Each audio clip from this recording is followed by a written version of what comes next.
Okay, cool. So we're live. All right, Huh? guys, welcome back to the stream. Staying connected episode. I don't even know. It's 71 or something. Don't know. So it's just me and Ella again. But I think we should have another guest on Friday probably. I'm not actually 100% sure who the Friday guest will be, but I'd imagine we've got another guest. Someone from if you're familiar now, you'll probably know that usually Monday it's a learner, Friday it's someone from an organization.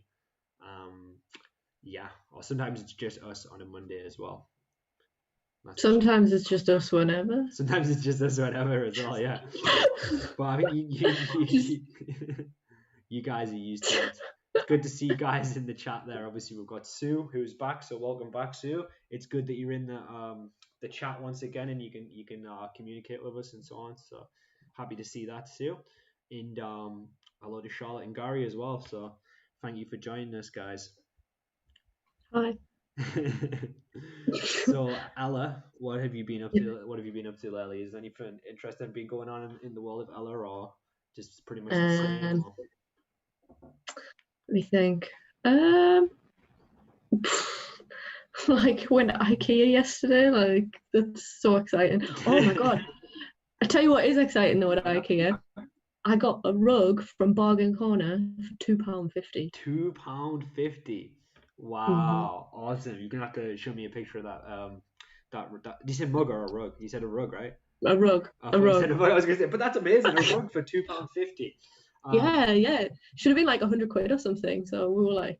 It's like a Persian kind of rug, or is it like what kind of? Oh, well, we wanted to get like a Persian rug. We've been thinking about it for ages, Yeah. and then as soon as we saw one for £2.50, just like any rug really for £2.50, Yeah. we were just like, I don't care where this is gonna go.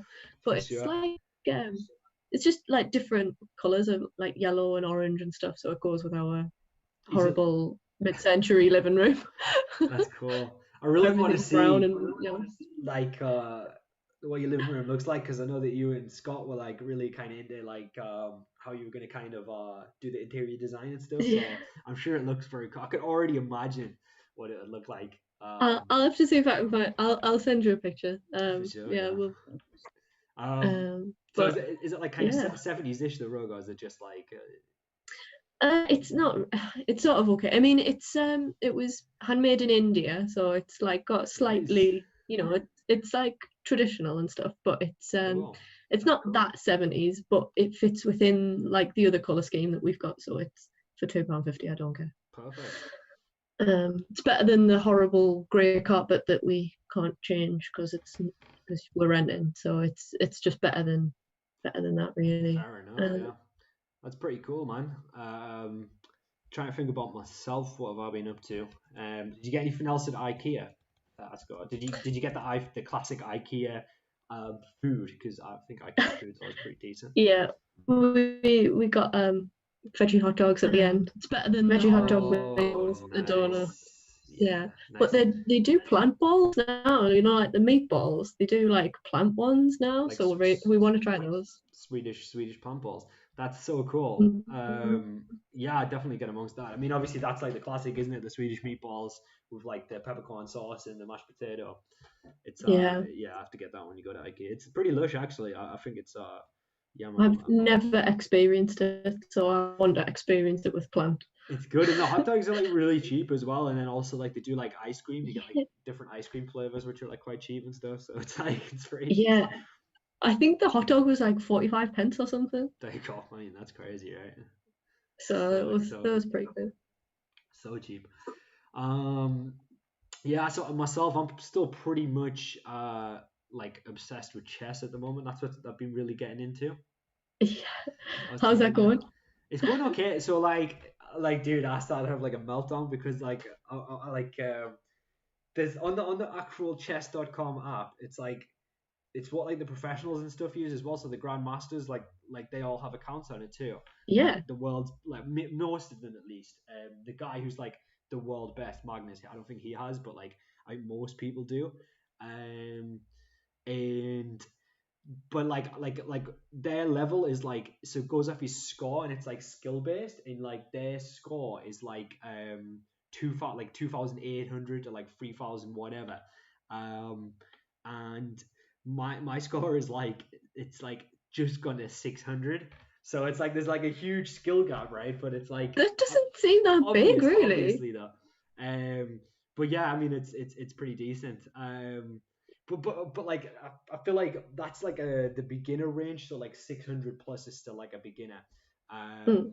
And then like so like I would say like intermediate would be like 1,000 plus. And so it is kind of graded in that way. Yeah. But yeah, so it's pretty fun. I've been enjoying it a lot. So, like, what level do you think like is generally sort of accepted like expert or whatever? Like, what Expert. would you say? My, Yeah. my dad just came by. I'm just gonna have a quick word and just let him know I'm streaming. Yeah, sure. I'm just gonna literally mute this. I'll be like 2.8 seconds. Okay, no worries. Okay, you can maybe catch up in the chat. I will say that I can't see the chat right now, but I'm gonna just initiate some questions, I guess. So, does anyone else play chess? Because I would like to try, and Daniel's trying to convince me to try playing chess, but I've never played before, so yeah. Cool. All right. Yeah, sorry, I just left you hanging there. That's fine. It's totally cool. I can't see the chat, so I just asked everybody if cool. they play chess. So let's have a look. Okay, so yeah. Okay, so let's have a look. So Gary was saying it's massive. He can't explain how good a GM chess master is, and he said he used to play chess. That's pretty cool.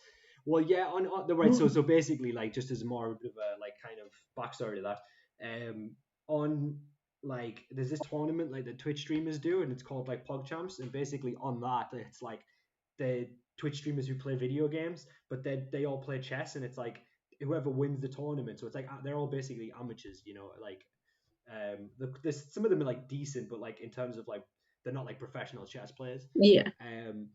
And like the person who wins that gets like £50,000, like $50,000 cash reward. So it's like a decent like reward, yeah. But basically like one of the like streamers that I follow, XQC, his level on chess was like 800, and he did okay. So I want to get past that. I want to get to 800. And then some of the better streamers who are like quite good was like Forsen has like 1,000 something. And then the person who won the tournament, Hafu, she had like 1,200 score.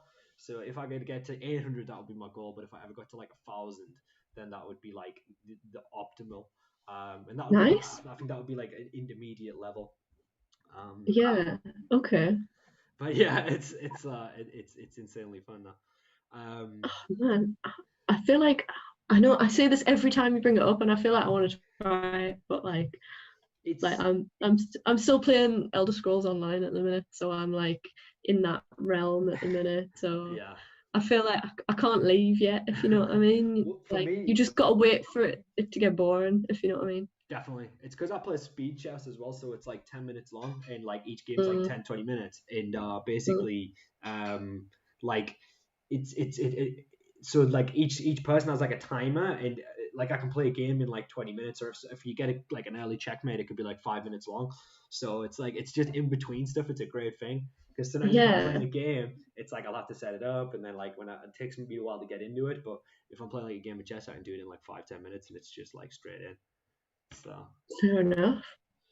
Oh, man, I'm gonna have to do it. You're gonna have to teach me though. But yeah, I'll definitely teach you. I'll be more than happy to teach you. But what Gary was saying as well, which is interesting, is that just like he says, like he's just said there as well. Most chess grandmasters, like after you make your first move, they already know the plays and what they're going to take and stuff like that. So it's like there's like book openings. So there's like a list of different book openings, and you kind of learn your openings to like play off what they're going to do. So if someone opens with a king's pawn, or if someone opens with a queen's pawn, you kind of know what they're going to transition into, and you also know how to defend against it as well. So if I was playing, if I'm black and someone opens with like a king's pawn, my opening is going to be different to whether they open with a queen's pawn or not, because it's going to kind of work around that.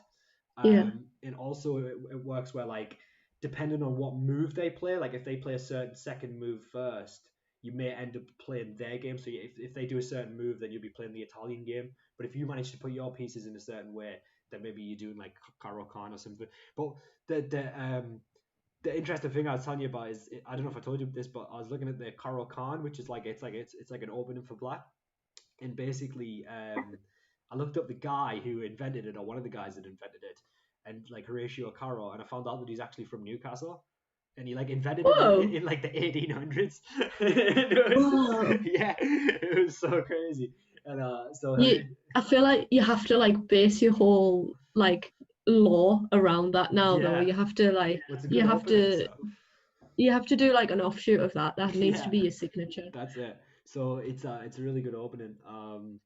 But yeah, so he invented it, but he spent most of his life in Berlin. Like he lived in Berlin, but he like started his career in well, he was born in Newcastle, so Right? that's pretty crazy, right? Oh, that is really cool.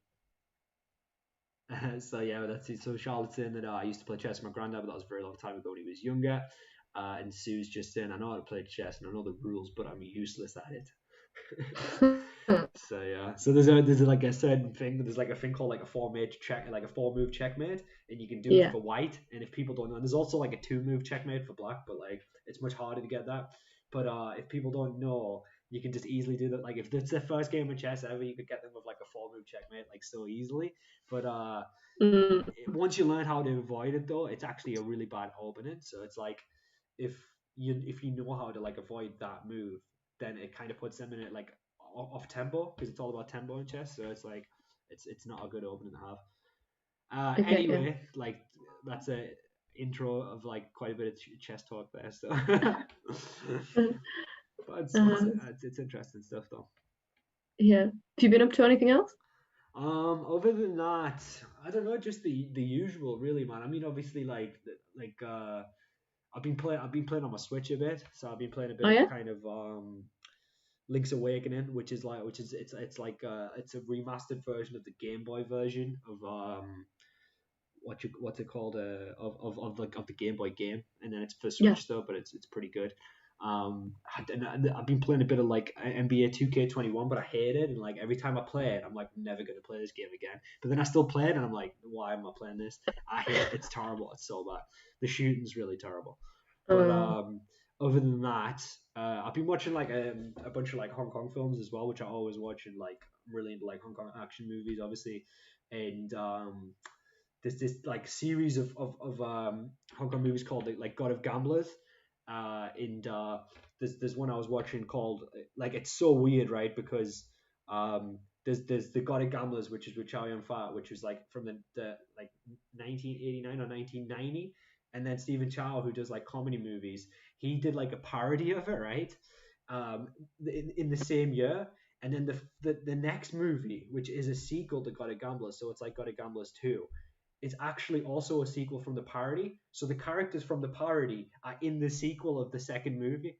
So it's so crazy. So whoa. it like follows on. So the sequel actually follows on from the parody and from the first one. It's so Whoa. crazy. I've I've never never seen that heard of before in that a ever movie. before. It's so crazy. But then Wow. actually in 1994 they did another sequel, but it was like a direct sequel instead of like the one that follows on from the parody. So then there's another sequel in 1994, which is just Chow Yun Fat and it doesn't have Stephen Chow in. It's crazy, right? They did like 10 movies in this series. It's so crazy. But then there's two sequels, but There's two they're se- almost like alternative there's sequels. two sequels, yeah, but they don't exist in the same like timeline. Like one is the direct sequel, and then one is like a sequel, which is actually follows on from the first one.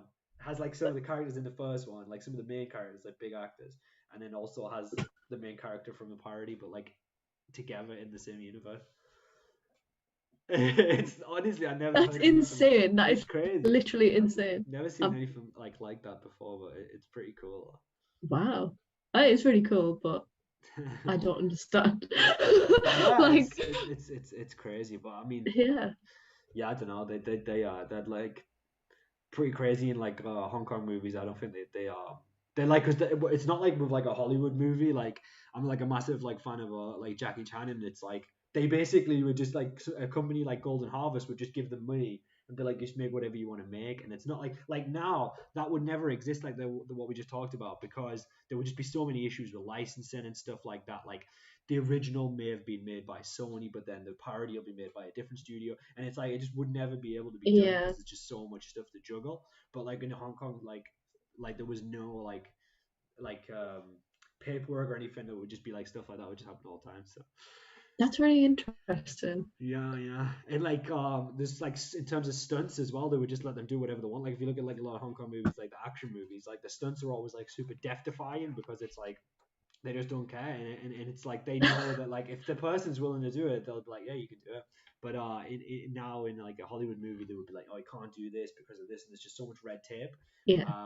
Like Jackie Chan, I was reading his autobiography, and he said like there was a certain thing where he would do all these insane stunts in all these Hong Kong movies, and then he was doing Rush Hour, and like the director like he had a scene where he had to get into someone's house through like a window, and he climbed up a tree and then jumped into the window, and then like so the director was like, could you do this? And he was like, yeah, and he did it 3 times, and then they were like, okay, we'll film it, and then like the I don't know, like the legal team or whatever were like, oh, you can't do it. There's just no way you can do it. It's not safe for him to do that. And then the director's like, well, he's just done it 3 times in a row.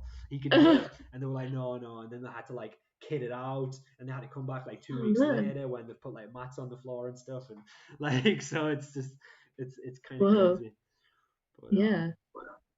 It's interesting stuff though. Yeah. We're watching all of the Star Wars series, but in episode order, not in order that they were released. From like 1 to 6. Yeah. But we're gonna try and add in as many of the like in between stuff, so like Rogue One as it's supposed to happen in the order and stuff like that. Oh wow, cool. So like literally like exactly like chronologically in order. Yeah, we were sort of thinking we probably won't watch like all of the Clone Wars like TV show or something, but like we're gonna try and like keep up with the lore, if you know what I mean. Cool. Like straight through and stuff. Are you gonna watch Mandalorian? We've seen the first series and we loved it. So we're excited for the next one. Have you seen it? No, I haven't seen it yet. I've heard really good reviews though. Like a lot of people loved it. Yeah, I mean Scott is a big Star Wars fan, and he said it's the best thing other than the originals, definitely. Wow, so it's Jon Favreau, right? He like wrote it, didn't he, or directed? I'm not sure. I think he was definitely involved with it. I don't know if I thought what's he called? Is it you know the guy that was in like What We Do in the Shadows and oh, Taika Waititi. Yeah. He did it. Yeah, I think he had something to do with it. At least I don't know if he directed it or well, he's but I know that he's amazing. He's really amazing. I've been watching. Have you seen The Flight of the Conchords? No, I haven't. I know I need to watch it, but I love What We Do in the Shadows. It's one of my favorites ever. I've been rewatching Flight of the Conchords recently, and it's honestly amazing. It's so funny. Like it's just I think I would really like it. So yeah, it's so good. The songs are amazing. And just the chemistry between like Brett and Jermaine is just so funny. Like just the best duo ever. And obviously Tiki Waikiki. I don't. That's like the hardest. I actually don't know how to say that. Hold on, let me just. Like Tiger Waikiki or something. I don't know. I can't remember. Taika Waititi. It's a hard name to say. We're close enough. Taika Waititi. Yeah, he's great. He's really funny as well. He actually directed Thor Ragnarok, and it's actually really good. Yes. Yeah. That's right. Yeah. I know he. Yeah, I knew he had something to do with that, the Avengers and stuff. So yeah.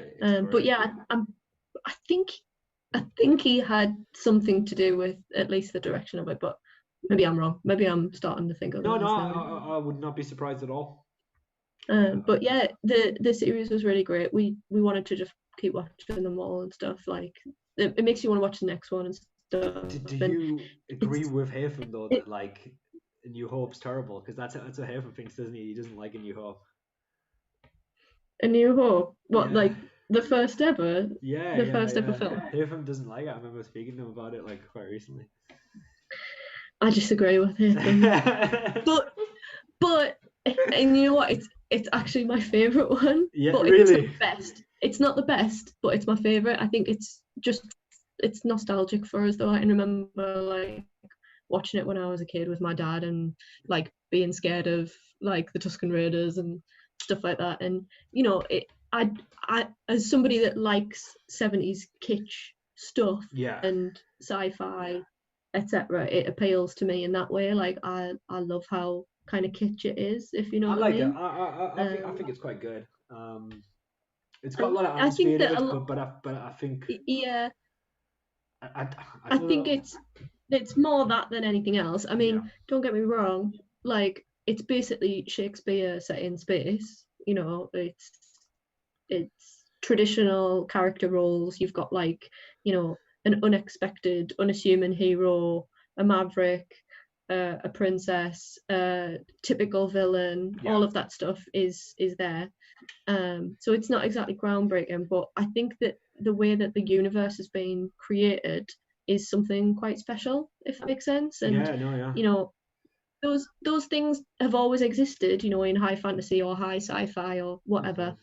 But I think that it blends those worlds together really well and appeals to almost a universal audience in a way that nothing really had before. Yeah. You know, a lot of other sci-fi is for sci-fi nerds, if you know what I mean. But you know, anybody could watch Star Wars and at least get something from it. Yeah. Whereas, you know, if you're gonna watch, I don't know, I'm trying to think of something else, but you know, something like June, just because that's getting a remake, that was definitely made for people that love sci-fi, if Yeah. you know what I mean. It's different. It's not in the same way. Or like, you know, you know, like a Space Odyssey, 2001: Space Odyssey, like that's very sci-fi, if you know what I mean. It's not for everybody.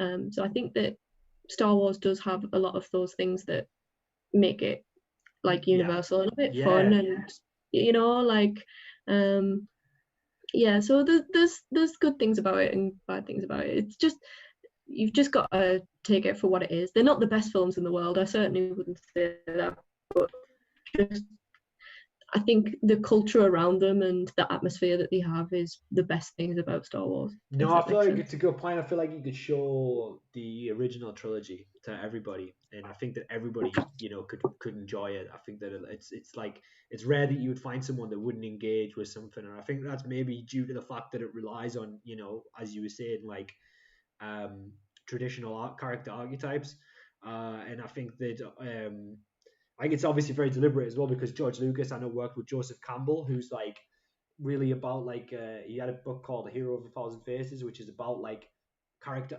archetypes and what makes a good hero and like the kind of folklore of like heroes and like in stories and stuff and just like stories throughout the years and like how they've all got a similar structure and so I think that there is obviously those kind of traditional character archetypes in it, and I think that it makes it's to its credit though, right? As you said, it doesn't feel like tired out or it doesn't feel like trite at all. It's like feels very original because I it's think like the world building's so good, So I think those relatable characters make it relatable to people, if that makes sense. It means that you don't have to try too hard to understand the yeah, characters. You get to experience the other things that have been sort of created for it. You know, think of all of the different creatures, planets, yeah, languages, yeah, styles. yeah. Even the way it's shot, I think, is That's a thing. interesting and things like that. It's kind of it's not unique, but it's like it's quite amazing how it feels like it would be a book adaptation, right? Because it's like you look at something like Lord of the Rings and you look how amazing those movies are, the Peter Jackson ones, the first three, and Mm. obviously not the Hobbit ones, but like those movies were great movies, and then you feel the sense that you're in this world, but that comes from a book, and then you're talking about Dune as well. Once again, it comes from a book, but like Star Wars was just the script, and it's like it's weird that you've got like such a like a kind of complex world that just came from like a screenplay and not an actual Yeah. it's comparable to maybe Blade Runner, but I think that even Blade Runner is massively influenced by a Philip K. Dick novel, so it's like so Yeah, it is. So yeah, I would definitely agree with that, and I think that I don't know, like Star Wars has got this sort of feeling, if you know what I mean. Like they all feel like massive, expansive universes, and it feels like a space opera, if you know what I mean. Yeah. And I think that I have to say, I have never seen Solo. I Don't haven't really I want haven't to, actually. but Rogue One is the only one that I think doesn't feel like a Star Wars film, Yeah. because I think that it's so focused on, just sort of like two hopeless people almost, if you know what I Yeah, mean, yeah, yeah. that it doesn't have that massive opera like feel about it in I the got same you. way that the others do. And I think that The Mandalorian does have that. It feels massive, it feels the same way as the other films do. But Yeah. I think that Rogue One feels like it's not necessarily a Star Wars film, it's just set in the Star Wars universe, if that makes sense. That So I think I got you. But it's like it's that's something I so think it's hard to capture, if that makes sense. definitely, and I feel like it's so important though that you have that kind of thing where it's like people would look at it maybe nowadays as cliche or something like that, or it's unoriginal. But I think Definitely. that it's so important to have kind of characters which have very obvious different traits. You know what I'm saying? So it's like the Hmm. archetypes, but it's like the archetypes, but you can still recognize the difference in the character traits very, very Hmm. like obviously. Like Han Solo is kind of confident and he's quite cocky and he's a little bit arrogant, and then Obi-Wan Kenobi is obviously wise. And then Luke is quite naive, but he's also very powerful. And it's like that like these kind of different character traits makes it so that it feels like there's depth to the characters because they're all so different. And it's Hmm. obviously a lot of modern movies. I think that a problem was where all the characters seem the same, and it can be really, really uninteresting when all your characters are quite similar to each other because they don't feel like real people. Yeah. So I think that that's really important as well. Obviously, we were talking about having how they are very like conventional archetypes, but that's obviously to its favor in the sense that they're very obviously different people, and they're very obviously like it makes it much more believable in that way, I think. Yeah, definitely. I would say um so. we've got like a bunch of stuff going on in the chat here, so let's catch up quickly. And Star Charlotte's Wars saying is always controversial. so Charlotte, this is quite funny actually, some of the stuff people would say. Charlotte was saying that she's wasn't very good at playing chess, but she used to play a lot of solitaire on Window 98 and XP, which she was pretty decent at. And Sue was saying that I can still say the Bruce Lee films are some of the best. He wore white bands on his clothes to highlight his leg moves in the movies. That's pretty cool. And yeah, I'm a big fan of Bruce Lee. I've seen like all his movies countless times. And yeah, very big fan. Mandalorian season 2 this month, Gary says, which should be pretty cool. I'm gonna have to watch it. It's on my list. Exciting. It is worth watching. It's good. Definitely gonna have to watch it. And Charlotte was saying, "Are you gonna watch the Star Wars Christmas special, Ella?" That's Oh, I don't know if you you know know about what? that, right? I should. The 70s like You know what? I'd forgotten about it, and I need to cheese watch fest. it. And just is this isn't it? Is that the one where Mark Hamill's just got that weird gold outfit on? I think so. It's like it was like a TV thing they did, right? It was like Oh, yeah, I need to watch it. Definitely need to go. Yes, absolutely, 100% yes. it's so funny. And okay, and then so Sue is saying good to do. I can't remember what that's in reply to, but she's saying I did it with the Marvel universe. Disney Plus has them all in the right order for both Star Wars and Marvel movies. So there you go. And Yeah, yeah, Sue's saying we're watching it on Disney Plus as well. the Sue's saying the Xmas special with Chewbacca's family is so funny. I kind of remember that actually. I think it's super cringe actually. I can't. This is what I mean. Like we're excited to watch all of the like random bits just to Yeah. like see where they slot in and how it feels. Like without thinking like without the sort of benefit of hindsight and picking and choosing the best stuff, we're going through all of the rubbish as well, Yeah. just to be like, this is like, It's oh a my good god, idea. watching Attack of the Clones, we were just like, Oh, I hate when's that it gonna movie. end? It's so bad. It's the worst. Worst, definitely It's the a worst. total mess. It really is. It's Awful. just like a big CGI fest, but it's all over the place. It's just so boring. Yeah, it is. It's really boring. And Charlotte's saying that's the one, Gary. And Sue says Haytham has no taste at all! Exclamation mark. And she says, my favorite Star Wars movie is Return of the Jedi. My dad took me to see it at the cinema and was falling asleep till the Ewoks appeared. And Oh. and then Charlotte was saying, have you seen The Fantastic Planet? I think you'll like it. It's a very surreal, strange 70s sci-fi movie. I have not seen it, but it's been on my list for years. I need to watch it. I know exactly what you're talking about, and the visuals are so cool, and I've been meaning to watch it for years, so it's definitely on my list. Is that animated? Yes, it is. I don't Yeah, think I've heard of it. it, there's like they're like sort of fish-like aliens. They're Yeah, like kind of blue with like fin things. I'm sure that I don't know. I'm sure like no, I don't think so. I thought like Daft Punk made like obviously that's a 70s movie, but I'm sure Daft Punk did like a soundtrack to like a similar kind of movie. Um, Maybe I don't know. I know that there's a 90s like alternative band called Failure that did an album called Fantastic Planet. Scott really likes it. pretty And it's cool. named after that. Well, yeah. So I'm not sure. There's definitely Daft Punk did do a soundtrack to an animated movie, but I think it's not Fantastic Planet, but I think it was similar to that. Um, It's quite a famous film, yeah. like sort of like it's got quite a cult following and stuff. So And then could be. yeah, and Sue was saying I'm loyal to the proper 9 films. The add-ons don't interest me. Hmm. So I used to think that, but The Mandalorian is really, really good. And if you like the films, you'll really like The Mandalorian. It's definitely worth a watch. definitely, yeah, I'm 100% gonna check it out. And yeah, it looks good. Excuse me. Okay, should we have a tiny look at some news, Ella? Can do. Okay, might as well. Okay, let's see what we've got first. Okay, so um,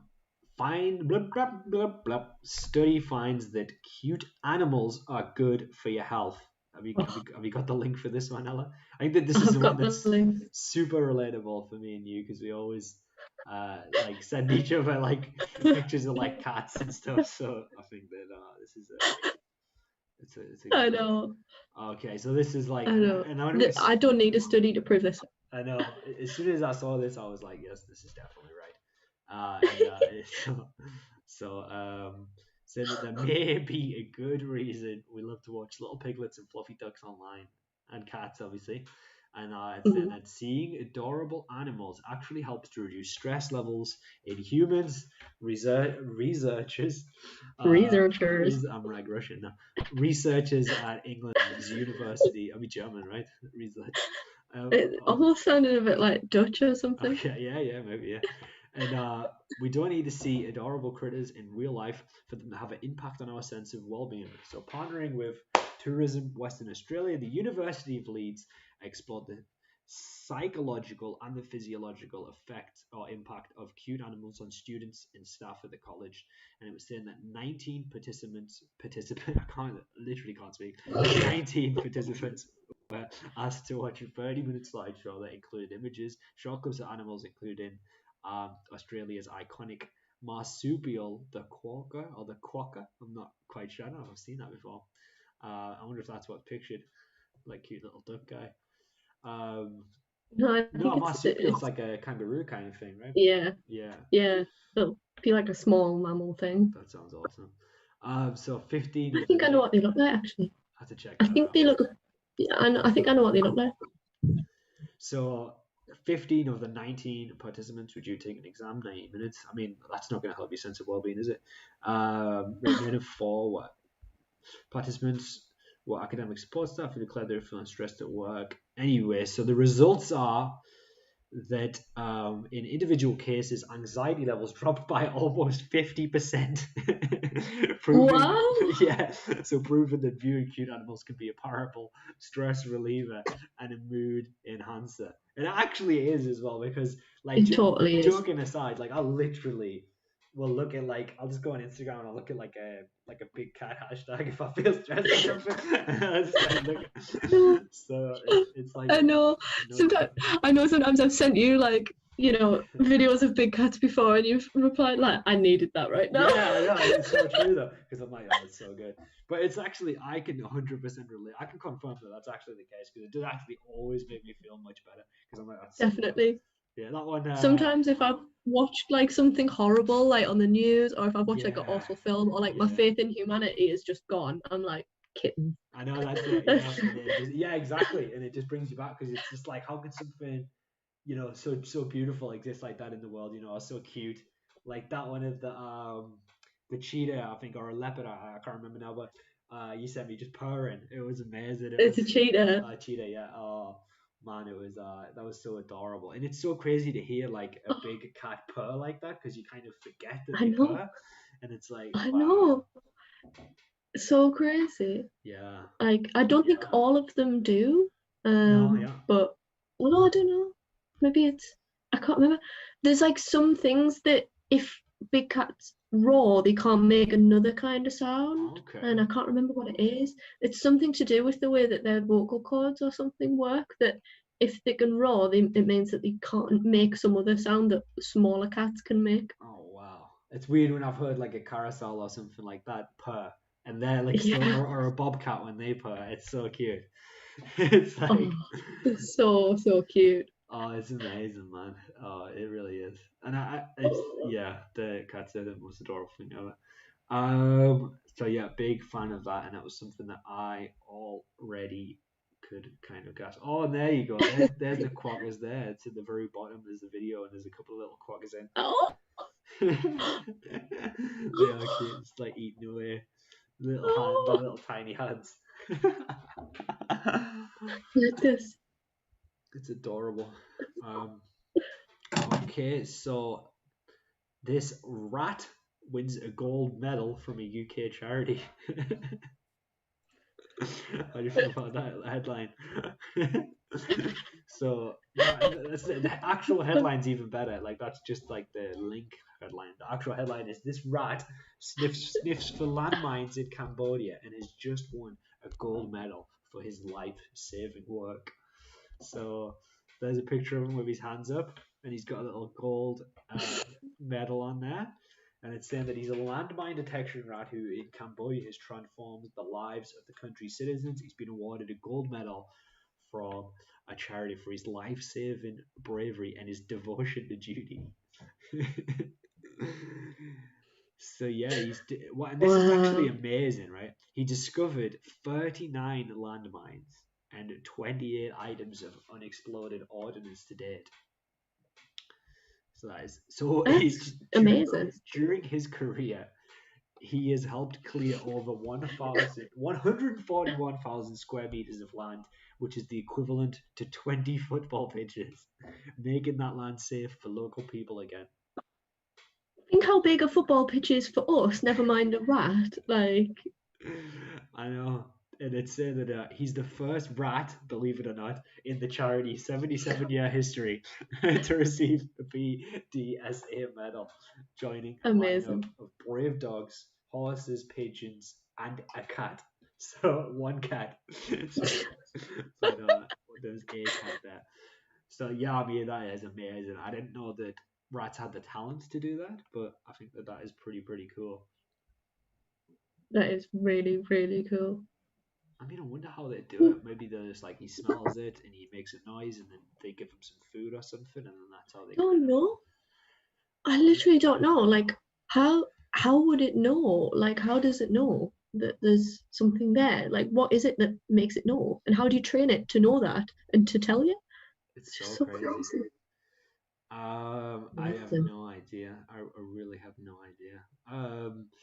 And yeah, so Sue was saying Brad's question mark, yuck, exclamation mark. And Gary said, how on earth do you get a rat to look for landmines? So two questions. Well, good question there by Gary because I actually don't know how you would do that. I It's, don't know. it's a skill in itself.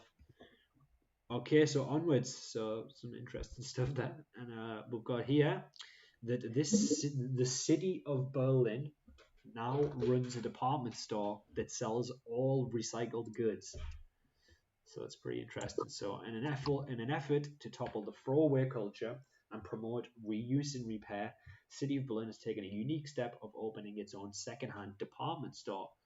This isn't your grandma's thrift shop. It sells perfectly good items that retail outlets would have otherwise thrown away. And a pun on the German words for department store and conserving house sells a wide variety of products, including clothing, furniture, cell phones, and other electronics. Far from simply selling old junk as is, the electronic goods have been fixed by expert technicians and come with a 1 year warranty. And it reaches beyond the normal demographic of secondhand shoppers. The store was erected right in the middle of the famous Karstadt, Karstadt department store. And it's in that with the success of its initial 6 month trial on the third floor of that store, the city plans to open 4 more similar operations in other parts of Berlin by 2030. It hopes to have at least one location in each of Berlin's 12 boroughs. What? Wow, so I mean that's pretty cool, right? That's really good. And I mean, Like, why doesn't this exist anyway? Like, I mean, it's really insane to me that, um, you know, the department stores would still throw stuff out like that. You know, throw stuff out that's no. perfectly usable and perfectly good. So I sort of assumed that most gave things to charity, like large charity warehouses and stuff like that. you I definitely sort would. of assumed that's kind of what happened, but I mean, you would definitely hope so. And I mean, mm, and to be fair, it did say there that it otherwise would be thrown away, but if it's gave to charity otherwise, that would probably be even better. I mean, that would definitely be even better than reselling it. You know what I mean? Because I mean, suppose you're reselling it, that's still great. But if you're giving it to charity, then I mean, obviously you kind of funded charity, and then obviously that can actually go into like causes, and it's yeah, still being sold secondhand, but just in a different way. yeah, Um, but I think that really, in terms of if we know for a fact that it is definitely going to be wasted, then I think it's a great thing. If definitely. that is going to be the case. I I think it's a good thing to sort of normalize, secondhand Definitely, culture, if you definitely. know what I mean. As somebody who is a serious thrifter, I can't resist a secondhand shop. But and but a lot of people that you sort of mentioned that too. Some people think it's like weird or kind of disgusting It's or like crazy. Yeah, odd and things like that. it's And I insane. don't know why people think that. So Well, I think it's a good thing that it puts it in a sort of, mainstream thinking, if that makes sense, that it's okay to buy secondhand or yeah. good idea to like fix things or repair things and not just throw them away. I think that that's all really good. Well, yeah, but it's it's we just need to change people's attitudes about consumerism, right? It's like the idea that everything has to be new is just ridiculous, you know. It doesn't need to be. Mm, And I think that yeah, I buy a lot of my clothes from charity shops, and yeah, I think that it's definitely there's no reason that you shouldn't get something secondhand if it's good quality. You know what I'm saying? Then why not? And also it looks cooler. You know what I mean? Like the most absurd to me, right? The most like an insane thing to me is when you'll get that drives me insane is when you'll see like a table, right? And you could go to a thrift store, thrift market, like a flea market or anything like that, right? And you could see these kind of secondhand tables, um, which would be like what, like a couple of pounds or something, and you could just get it and take it home. But then you'll see a designer like make a table look like it's vintage, so they make it look like it's like 20 or 30 years old. They'll even put like marks in it, and then they'll sell it for yeah. so much money, and people would rather buy that than actually get a vintage thing. And it's just, to me, that's Um, so insane. like the thing that's made me think about is like you can buy guitars with a finish like that's called relict, where you buy like a fake Yeah. worn look for the guitar, and like a lot of the time they cost more money than if you just bought it not relict, if you know what I mean. Like it's crazy. Like, just buy an old one, I I know, guess. I But know. and I get that sometimes, they look cool, I get it, but But couldn't like, like, and sometimes old guitars are worth so much money that you can't afford one or whatever. But just like, I would never buy one relic. I would rather buy one new, yeah, or one that was just whatever, and then play it so much that it Then it became like becomes that. Like right. it's It's just like I know. yeah, But then I it's, suppose it's a bit like buying jeans with holes in them I already, know, you right? know, like, Yeah, it's that whole thing, isn't and it? that's kind of funny when you think about it like that, Totally, like, yeah, you yeah, know. yeah. Yeah, it's crazy. It's people. Yeah, it's. I guess it's people trying to like have a certain style. I guess, right? And they're trying to like Mm, want to look grungy or whatever. But yeah, so I don't know. I mean, It's funny, people isn't it? people cut holes in their jeans, don't they? Like people cut like Yeah, so. I mean, I don't know. It's crazy. I don't Um, know. I suppose it sort of goes in that sort of way of thinking, though, doesn't it? It's kind of, there's it's you could like, listen like yeah, and but like there's always like look online on Gumtree. I think there's look at upcycle and stuff. I think there's a website called Free Cycle which does free stuff. I mean, like one of my old couches at a place, we got it for free. It was perfectly good condition and it was free. And like you just nice. look, you just need to look around. And Ella got a rug for £2.50, guys. So I did get it from IKEA, but I think it was because it was two the fifty display though. one. It's I mean it's yeah, but it's That's the thing, like, cheap though. so I mean, it's got to have been like the display one, or it's got like a mark on it or something like that. And like to me, that doesn't matter. Like I would rather just have something that is more affordable Yeah, and is going to get used instead of thrown away. Instead, definitely. Yeah, just yeah. because some people have walked on it, it's a rug. It's going to keep getting walked on. It's a Like point. Yeah, good you point. know, Good point. Actually, yeah. so it doesn't matter. But Exactly. I mean, I I buy so much secondhand stuff. Like I probably more secondhand than I do new, if you know what I mean. In terms of things, obviously, But like, like I mean, not vilifying buying new stuff. You know what I mean? You can get good at new stuff, but it's just like it's when it doesn't serve a purpose or it doesn't serve a point, right? mhm, That's when it's an issue. When it's like it would be, you'd be getting something cheaper and better maybe for mhm, secondhand. Then it doesn't really make sense to buy something brand new. But it just yeah, depends on the circumstance, right?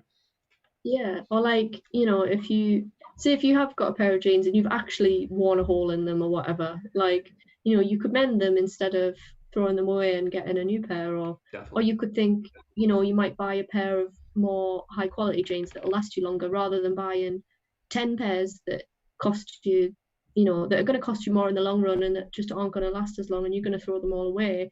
So it's, something to think about, and Exactly. how long something's got to last you and what you're going to use it for and all of that stuff. And does it mean that something's going to get thrown away unnecessarily? Yeah. Exactly right. Good point, Ella. We've got two more articles. We'll just whiz through these.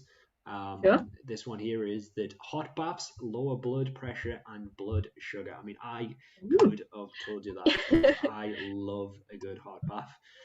I Actually, the know place, you're a big advocate for stuff like this. I know that. yeah, the place that I'm about to move into doesn't actually have a bath. It's just got a Oh shower, which no, is actually brutal. But like, it's that like would be a literally deal breaker for me, I think. yeah, it's just like it's such a good place, and I was thinking like I'm not really that like spoiled that I'm not gonna get this place just because it doesn't have a bath, and then I thought like Mm, I just felt like I can't justify that because it's like everything else is literally like perfect, and I thought like listen, I mm. can have a shower, like it's not the end of the world, and You just find yourself a bath that you can just have as your own well, personal bath. what I'm gonna do is I'm gonna hopefully get a gym membership with a place. I mean, it's gonna have to be post COVID, obviously, but a gym membership with a place that has like a sauna, and I feel like I'll get my Yeah, bath fix from the sauna. yeah. And I mean, you probably heard me bang on about it, but I'm a massive sauna advocate. Like literally, just it makes me feel so good after workouts.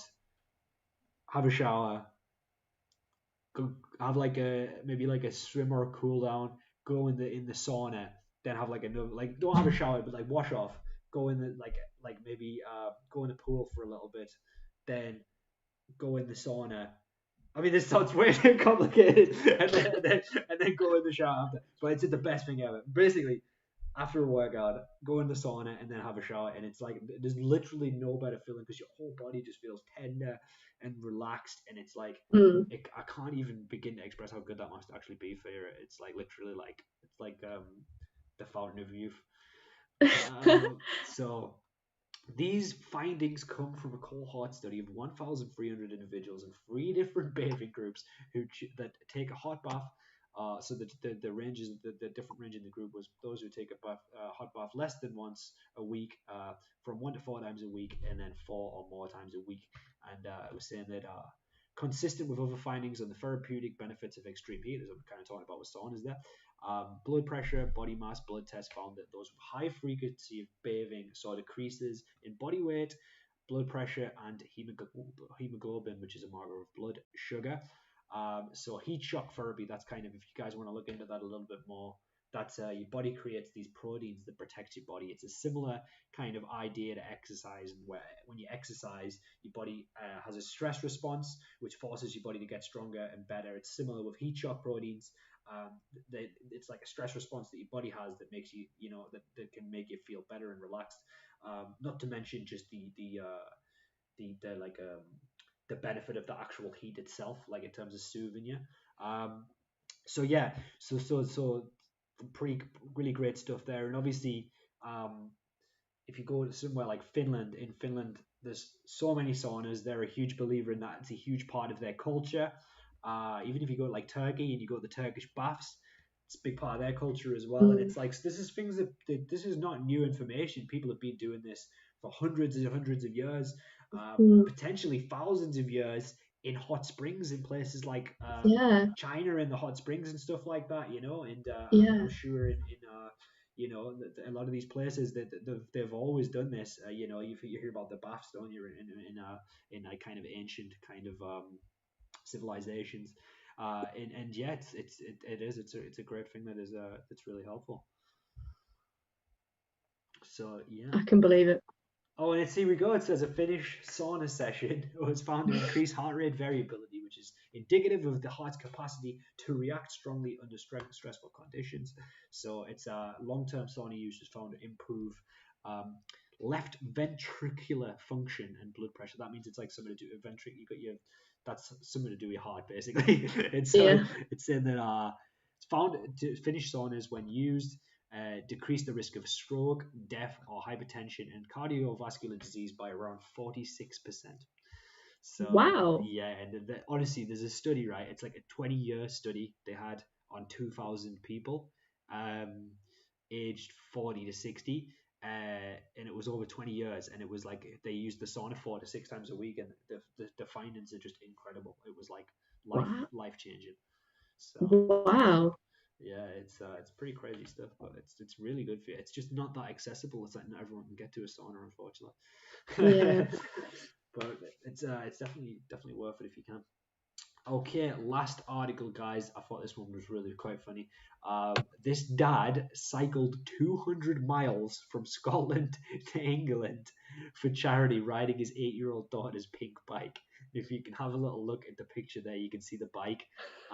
It looks crazy. I cannot imagine how his backside survived that, really, to be honest with you, because riding. He looks so uncomfortable. So on a 20-pound bike with 12-inch wheels, over 6 days, he cycled 200 miles. What? That's insane. So yeah, That is insane. he'd originally planned to do 1,250 miles from Russia to his home, but due to the pandemic, he was forced to backpedal and turn back to the drawing board. So he decided he would cycle from Glasgow to Manchester, riding a comically small bike his two daughters learned to ride on as a laugh. And it said that after a grueling cycle, which included a 6-hour long stretch and 8 busted tires. Oh my god. Oh man.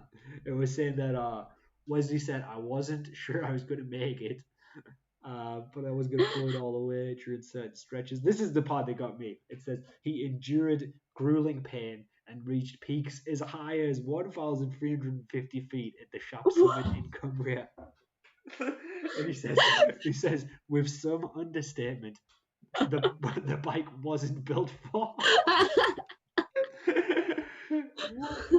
And he says when he was going downhill, he says, I felt like a little kid going down. I couldn't stop if I tried. It was scary, but amazingly fun.